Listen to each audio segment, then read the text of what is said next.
On va attendre quelques personnes, une demi-heure avant de couper et de manger. Petite demi-heure de cours. Baruch Hashem.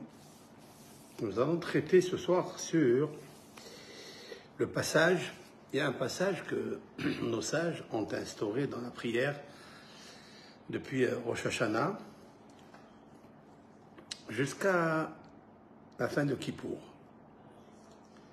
C'est le Avinu Malkenu. Il y a un passage qui stipule le Avinu Malkenu, notre Père et notre Roi. Alors il y a plusieurs requêtes et je voudrais m'arrêter sur la première en semaine. Avinu Malkenu, c'est-à-dire notre Père et notre Roi. Nous finissons la prière à voix basse et on continue à demander des choses parce que les prières, en fait, ce sont pour glorifier, faire des louanges à Dieu.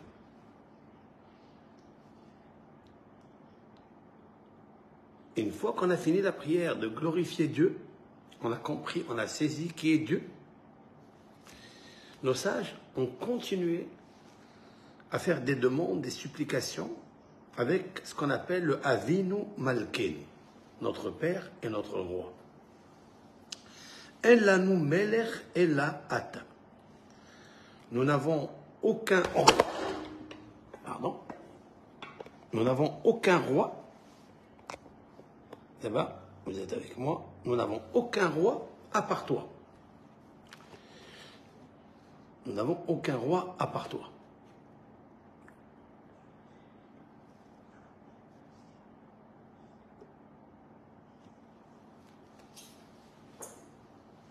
Et aussi on dit Avinu Malkenu Hatanu lefanecha Rahem alenu.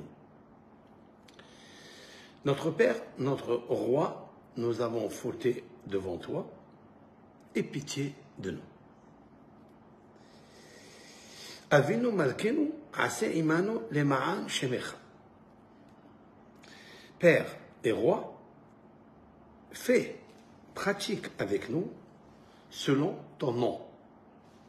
Il faut expliquer qu'est-ce que ça veut dire. Avinu Malkenu, Père et Roi, Hadesh Aleinu, renouvelle sur nous, pour nous, Shana Tova Uvorechet, une année bonne, en santé, Uvorechet et bénie en abondance. Avinu Malkenu, notre Père et notre Roi, Batel Me'alenu, annule de nous, Kol Gezerot Kashot Veraot, tous les mauvais décrets durs et mauvais. Avinu Malkenu Batel Mahshevot Sonenu, annule les mauvaises pensées de nos ennemis. Avinu Malkenu Hafer Atzat Oivenu, annule les conseils de ceux qui nous détestent. Avinu Malkenu Kale Kolsar ou Mastin Me'alenu, c'est-à-dire détruit tout celui qui est mon traqueur ou Mastin, celui qui m'accuse au-dessus de moi. Avinu Malkenu, notre Père, notre Roi, Kale extermine, détruit, dévers. Dévers, c'est en fait la peste, le Covid, Herev, l'épée, une guerre, Vera'a, le malheur, Vera'av, la famine, Ushvi, la captivité, Biza, Mashhit, la destruction, Maggefa, la pandémie, le Satan, cet adversaire qui s'appelle le Satan, le Yetzirara, le mauvais penchant, Vahola Imraim, les mauvaises maladies, Mi Bene Beritecha, des enfants qui sont dans ton alliance. Après, Avinu Malkenu, Père et Roi, Shelahna Refoua Shelema, envoie la guérison totale à tous les malades de ton peuple. Avinu malkeinu mena'ama gefa minahalatecha. Empêche une peste, une pandémie, minahalatecha, le temps, ceux qui sont en héritage. Avinu malkeinu zechor ki afar anahnu. Souviens-toi que nous sommes que poussière et terre. Avinu malkeinu kodvenu besefer hayim tovim. Inscris-nous dans le livre de la vie en santé. Tovim ici, tov, c'est en fait quand tu es bien, en bonne santé. Avinu malkeinu kodvenu besefer tzadikim v'hasidim. Inscris-nous dans le livre des pieux et des justes. Avinu malkeinu kodvenu besefer yesharim utmimim. Inscris-nous dans le livre des hommes droits et intègres. Avinu malkeinu kodvenu besefer parnasa vechalkala tova. Inscris-nous dans le livre de l'abondance, dans la nourriture et dans toute chose qui est favorable au service de Dieu. Avinu malkeinu kodvenu besefer geula vishua. Inscris-nous dans le livre ou dans sa génération, cette année, Géoula, la délivrance, Vishwa et le salut. Avinu malkeinu zochrenu bezichron tov milefanecha. Souviens-toi, pour nous, un bon souvenir devant toi. Avinu malkeinu, asmach lanu Yeshua bekaro. Fais pousser, fais rayonner le salut et la délivrance prochement. Avinu malkeinu, haren keren Israël amer. Puisque Am Israël doit écouter la Torah, doit écouter Hachem. Nous avons accepté sur nous de le faire à Rosh Hashanah. C'est ça le but de Rosh Hashanah. En fait, alors il n'a qu'à harem, ça veut dire élève, keren, le rayonnement de Israël, ton peuple. Avinu malkeinu ve'harem keren meshecher. Et aussi élève le fanion, le rayonnement de ton Messie. Avinu malkeinu honenu va'anenu. Aie pitié de nous et exauce-nous. Avinu malkeinu, Père et Roi, hazirenu bitshuva shelema lefanecha. Ramène-nous une repentance complète devant toi. Alors, vous remarquez que je fais attention quand je lis lefanecha devant toi. Nous allons terminer, il reste encore quelques-unes. Éternel, notre Père et notre Roi, Shema Koleenu, écoute notre voix, Hus Verahem Aleinu, aie pitié et la compassion sur nous. Père et Roi, Aselema Ancha, fais en sorte tout cela pour toi, Imlo Lema Aleinu, si nous on ne mérite pas, au moins fais-le pour toi parce que tu es miséricordieux. Avinu malkeinu, kabel berahamim brason et tefilatenu, accepte avec pitié, avec miséricorde, avec volonté nos prières. Avinu malkeinu, le dernier, al teshivenu rekam milefaner. C'est-à-dire, ne refuse pas notre teshuva et nos requêtes et que tout ce qu'on vient de dire maintenant dans nos prières est ici, tu es le Père et tu es le Roi, alors qu'on ne revienne pas de devant toi, bredouille.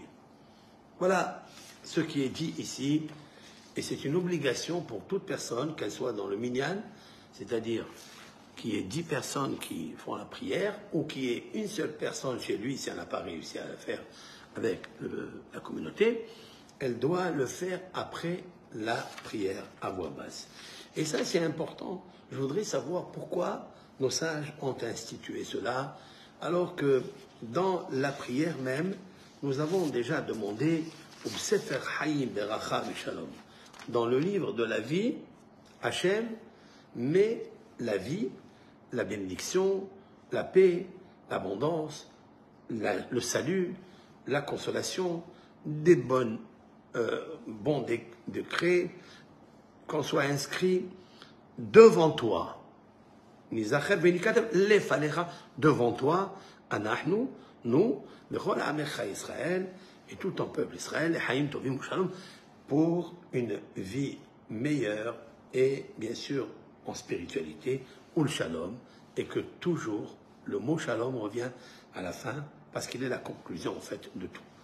On peut avoir la connaissance, on peut avoir la richesse, mais s'il n'y a pas la paix, il n'y a rien du tout. Et donc, que les paroles que j'ai dites dans ma bouche soient la volonté devant toi et que l'esprit du cœur de soumission soit aussi devant toi, plusieurs fois devant toi, devant toi. Maintenant, je vais revenir à quelque chose que je viens de dire. Avinu malkeinu hatanu lefanecha rahem aleinu. Qu'est-ce que ça veut dire? Akadosh Baruch Hu, tu es notre Père, notre Roi. Hatanu lefanecha, nous avons fauté devant toi et pitié de nous. Le mot devant toi mérite une explication. Normalement, on aurait pu dire j'ai fauté contre toi, j'ai fauté à ton égard. Le texte aurait dû dire Avinu Malkenu, Père et Roi, nous avons fauté à ton égard. Hatanu Lecha, nous avons fauté à ton égard. Qu'est-ce que c'est l'Efanecha, devant toi? Qu'est-ce que ça veut dire le mot devant toi? Pourquoi Dieu, il était devant nous quand on a fauté? Dieu, il est de partout. Et quand on a fauté à son égard. On a désobéi ce qu'il nous a demandé. Alors, c'est quoi le terme? Avinu Malkenu, Père et Roi, nous avons fauté devant toi. Ça m'a donné une réflexion et même j'étais fasciné de savoir ce que je vais vous dire maintenant. Ça m'a saisi qu'en fait, quand on faute, c'est qu'on faute devant Dieu. C'est que Dieu, il est à côté de nous. Imaginez un père, à plus forte raison un roi, lorsque son fils ou son serviteur faute dans sa chambre, il faute en dehors du palais, en dehors de la chambre de la justice du roi. On peut comprendre que le roi ne le voit pas. On peut encore comprendre. Et en plus, quand un homme il faute, il va se cacher et personne ne le voit. Il n'y a que Dieu qui le voit. Mais là, nos sages ont souligné un mot pour nous dire « Hé, réveille-toi, réveille-toi ». En fait, quand tu fautes, même si tu es caché, là où tu es caché dans les oubliettes, tu fautes devant lui. Hatanu lefanecha. On a fauté devant lui. Vraiment, il est à côté, Hachem. Si seulement j'imagine 5 minutes de contemplation et de réflexion, introspection sur ce que je viens de dire maintenant. Hatanu lefanecha. C'est pour ça que ça m'a réveillé, ça.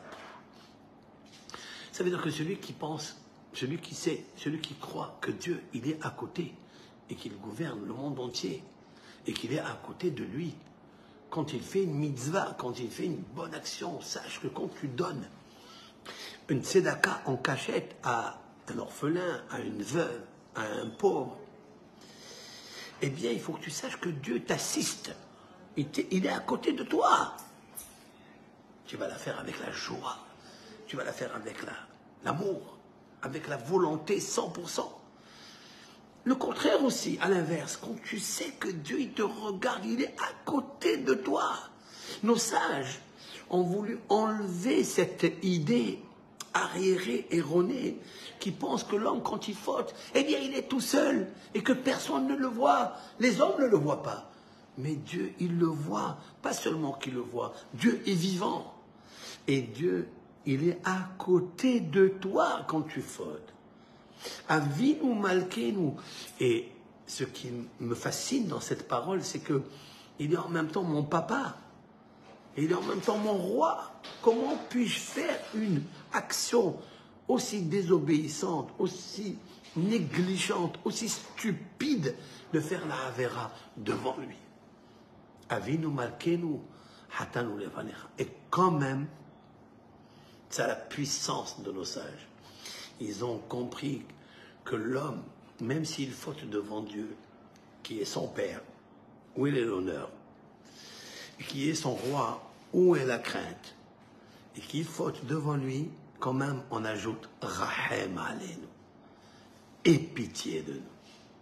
C'est osé, et c'est magnifique, comme s'ils nous disent nos sages que Dieu ne se vexe pas de ça, que Akadosh Baruch Hu, bien sûr qu'on ne le touche pas, qu'on ne l'affecte pas, c'est au-dessus de nous.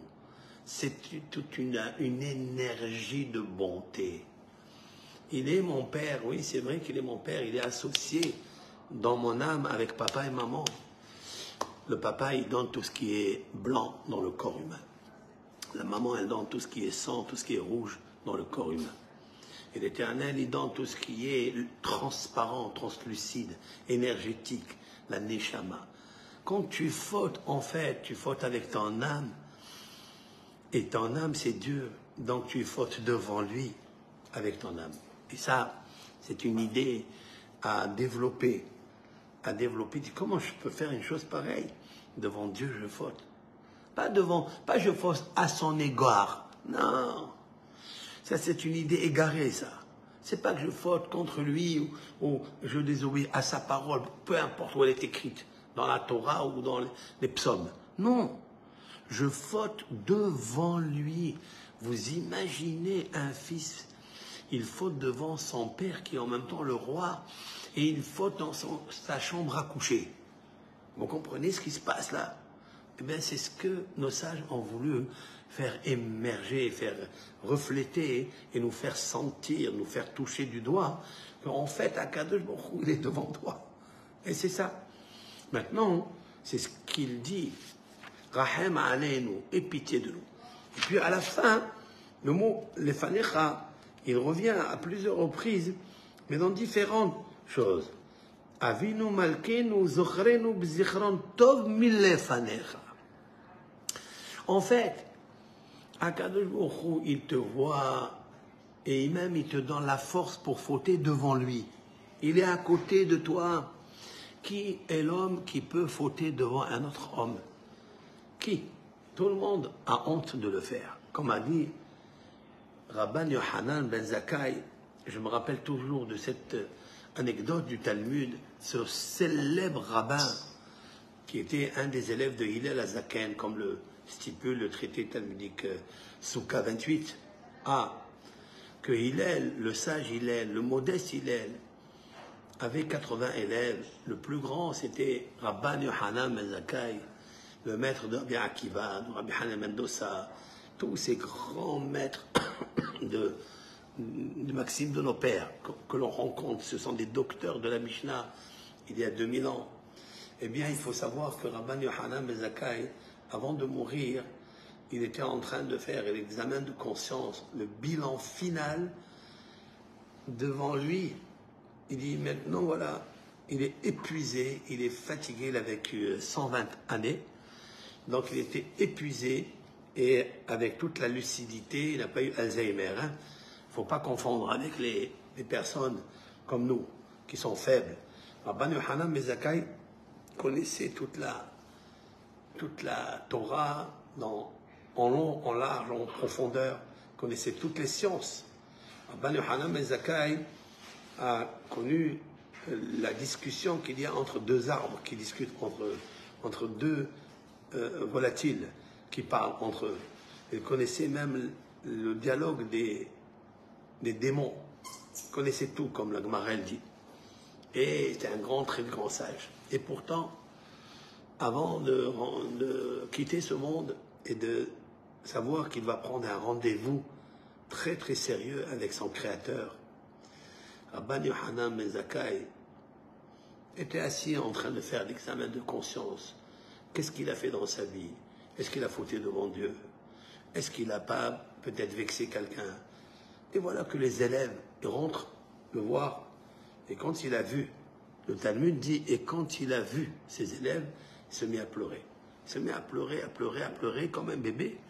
Alors, les élèves qui connaissaient la grandeur de ce maître, ils lui ont dit, mais Rav, toi qui es la lumière du monde, le pilier du monde, tu es le luminaire, tu es le marteau le plus fort qui casse les rochers. Ils ont voulu lui dire qu'il avait toutes les technicités, comment régler les problèmes, les grosses questions du Talmud. Comment il les réglait? Il confrontait une montagne contre une autre. Et il réglait les problèmes. Combien il a été très très aimé par Vespasien quand il a été détruit le temple. Je parle du deuxième temple. Eh bien, dans le traité Gittin 56b et a, là-bas, il y a une rencontre entre Rabban Yochanan ben Zakkai et l'intendant donc de Titus là-bas, comment il s'appelle, Vespasianos Kissa, Vespasien, je crois qu'il s'appelle comme ça. Et il a discuté avec lui, il a vu qu'il était tellement sage. Et il lui a octroyé, il lui a donné la ville de Yavne, alors qu'il devait tout détruire. Rabban Yochanan ben Zakkai lui a demandé de laisser vivant la ville de Yavne et tous les sages, parce que le Sanhedrin, le tribunal, siégeait dans la ville de Yavne, et lui a demandé d'être justement, d'avoir cette ville, de la garder. Et nos sages demandent pourquoi il lui a pas demandé de reconstruire le temple. De reconstruire le temple. Nos sages disent, c'est là où Dieu, des fois, il enlève la sagesse des sages. Un homme, il peut étudier la Torah, il peut tout, mais il y a un plan divin, et on ne sait pas pourquoi. Dieu lui a retiré de sa tête de lui demander la requête de reconstruire le temple, parce qu'il l'aurait fait, disent nos sages. Il l'aurait fait. Pourquoi il l'aurait fait? Parce qu'il a vu que ce rave, ce maître était gigantesque, rempli de sagesse. Bon. Rabban Yochanan ben Zakkai, tu pleures. Pourquoi tu pleures? Alors il leur dit, écoutez, si on devait m'amener chez un tribunal, que le juge, il est de chair et de sang, même s'il m'avait emprisonné, sa prison c'est combien? 1 an, 2 ans, 3 ans, même 70 ans. Mais ils sont limités. 70 ans, ils sont exténués après le nombre d'années. Maintenant, c'est juste un homme. Et quand même, j'ai peur de lui. Et en plus, je peux lui parler, je peux m'excuser, je peux le soudoyer. Oui, et il va accepter. Et bien sûr, je pleure. Parce que c'est tellement terrible d'être isolé, d'être emprisonné quelque part. De retirer la liberté d'un homme qu'il peut étudier, peut enseigner la Torah. Et quand même je pleure, quand même je suis terrifié. À plus forte raison que maintenant je sais que je vais aller devant le tribunal céleste, devant Akadosh Baruch Hu, qui est entièrement vérité. Je ne peux pas lui mentir, je ne peux pas le soudoyer. Et s'il m'emprisonne, sa prison elle est éternelle. Et de là, les kabbalistes ont cherché dans les paroles de Rabban Yochanan ben Zakkai, pas Rabbi Yochanan, hein, ne confondez pas. Rabbi Yochanan, c'est un célèbre rabbin, il y a 1700 années, qui est l'auteur du Talmud de Jérusalem. Rabbi Yochanan, tout court. Là, je parle 300 ans avant lui, il y a 2000 ans. Rabban Yochanan ben Zakkai. Lui, il a dit devant Akadosh Baruch Hu, qu'est-ce que je peux lui répondre? Je ne peux pas lui répondre. C'est pour ça que dans les maximes de nos pères, on dit Kavia ben Mahalal el Omer, un des sages, rabbin, lui aussi, il était au deuxième temple. Il a vécu au deuxième temple. Kavia ben Mahalal, elle dit Stakel bishloshat varim, réfléchis convenablement, sérieusement à 3 choses. Et tu ne viendras pas aux menottes des péchés. Bata, sache d'où tu viens. Tu viens d'une tipa serouha, d'une matière séminale. Et où tu vas,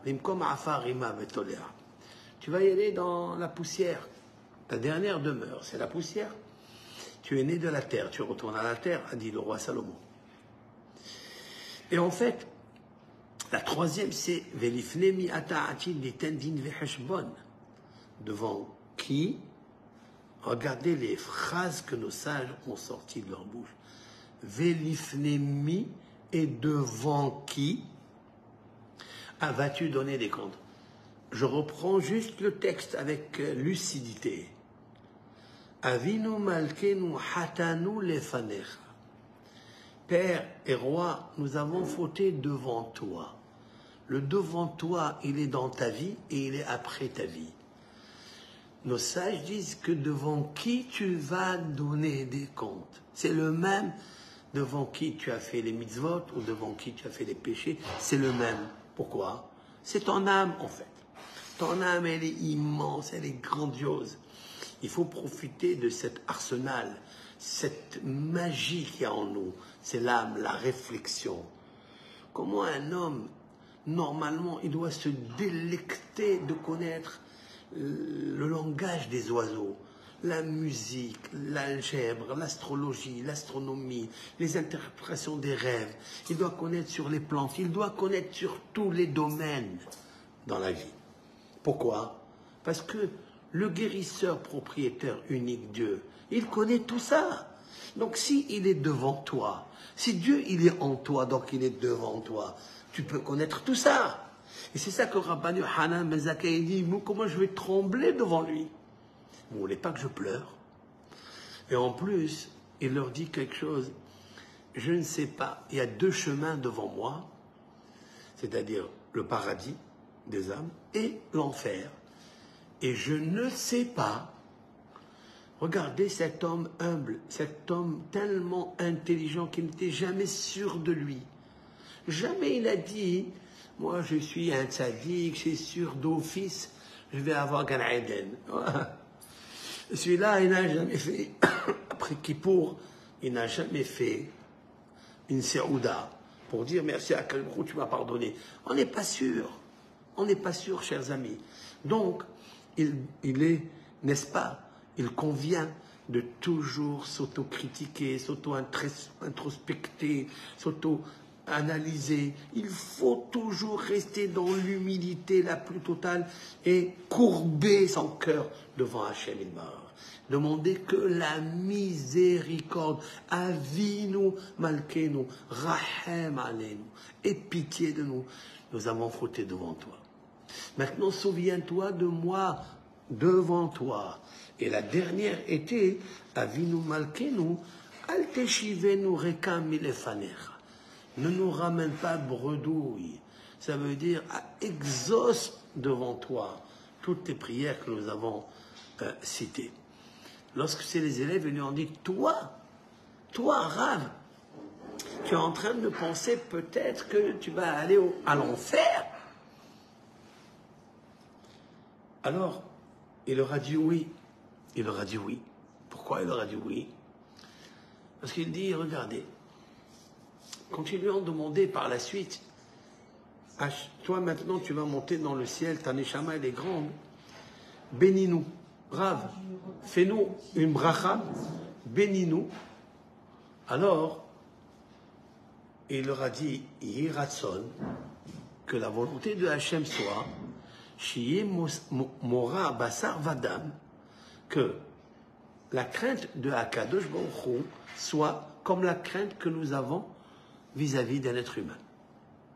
On a toujours honte, on a toujours peur d'un être humain de faire quelque chose qu'on va se faire prendre et avoir honte.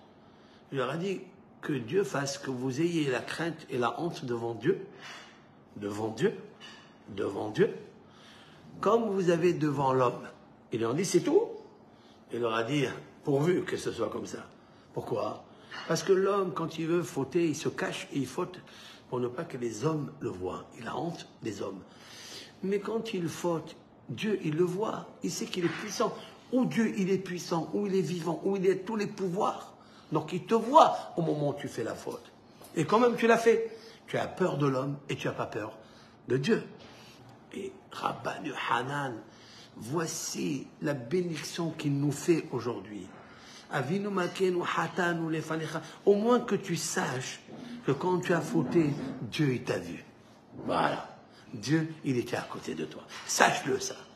Et c'est ça les grandes personnalités. Quand il a fini, Quand il a fini de dire ça, il a dit préparez une chaise, car le roi Hiskiyahu Anavi et Hiskiyahu Amelech, le roi Hiskiyahu est venu à ma rencontre parce qu'il était en fait le Nitzutz, c'est-à-dire une des étincelles de ce grand roi d'Israël, Hiskiyahu Amelech. Préparez, car il est venu à ma rencontre. Il n'y a pas que lui qui est revenu. Si le roi Hiskiyahu est venu, c'est que tous les tzadikim sont venus pour rencontrer Rabban Yochanan ben Zakkai. À quel moment il a pu dévoiler que le roi Hiskiyahu est venu à sa rencontre? Quand il a dit quelque chose de simple, quelque chose de vrai qui l'a touché. Et il a béni ses élèves. Ayez la crainte et la honte de Dieu comme vous avez vis-à-vis des hommes. Un homme, il se cache, il fait la faute. Mais l'homme, au moment où il se cache des hommes qui ne voient pas. Mais Dieu qui voit, quand on dit ça, alors on sait qu'on a fauté devant lui. Alors s'il te plaît Hachem, aie pitié de moi, même que j'ai fauté devant toi. Ça, ce petit cours que je voulais vous faire avec l'aide de Hachem ce soir, on va prendre une bonne tisane, Be'ezrat Hachem, de romarin, bien en décoction, avec 4 ou 5 clous de girofle. Vous mettez 4 ou 5 clous de girofle avec un peu de brin de romarin, vous faites en décoction cela, vous laissez porter à ébullition, et vous mettez, après, vous filtrez, et vous buvez ça tant que l'estomac, il est reposé, il a fait une belle digestion, le foie s'est reposé, les reins se sont reposés, tout le métabolisme peut recevoir maintenant ces vitamines, les flavonoïdes, les terpènes, les antioxydants, toutes ces propriétés médicinales qui existent dans ces plantes merveilleuses. Brin de romarin avec clou de girofle, et vous buvez ça, les haïm, tovim, ul shalom, afin qu'on ait un bon métabolisme pour servir à Kadosh Baruch Hu et pour pouvoir jeûner à Kippour bientôt. Il faut avoir la force pour jeûner, faire une belle prière. Amen ve Amen. Bracha ve Hatzlacha à tout le monde. Kol Tov.